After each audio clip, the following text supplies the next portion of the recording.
Salut tout le monde, c'est Répare Facile. Maintenant, c'est une solution rapide si l'écran de votre iPhone est noir après la mise à niveau vers iOS 18.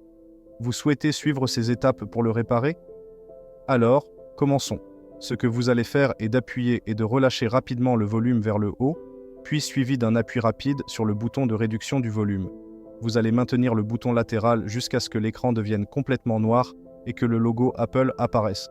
Donc, ce sera un volume plus élevé, un volume plus bas, vous allez maintenir le bouton latéral comme ça, et vous allez continuer à le maintenir jusqu'à ce que vous puissiez faire apparaître le logo Apple sur l'écran, comme vous pouvez le voir ici. Il sera probablement noir comme ça, puis vous allez attendre que le logo Apple apparaisse, puis relâcher le bouton. C'est ce qu'on appelle un redémarrage forcé qui recharge essentiellement le code et essaie de rallumer le téléphone. Cette méthode ne supprimera aucune de vos données, donc toutes vos données comme les photos et les vidéos seront désormais sécurisées. Si cela ne fonctionne pas la première fois, continuez simplement à essayer. Parfois, il faut plusieurs essais pour obtenir le résultat, accrochez-vous. Et pendant que vous le faites, connectez également votre téléphone à un chargeur.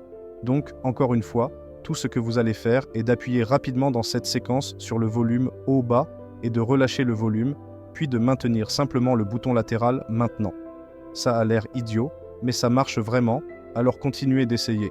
Vous ferez quelques essais, parfois plusieurs essais avant qu'il ne se rallume enfin, comme je le fais en ce moment.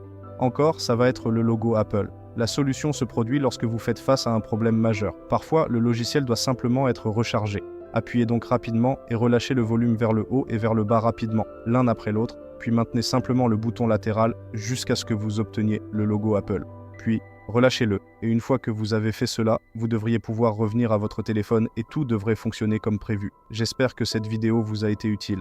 Si c'est le cas, pensez à appuyer sur le bouton j'aime et à vous abonner pour plus de trucs et astuces.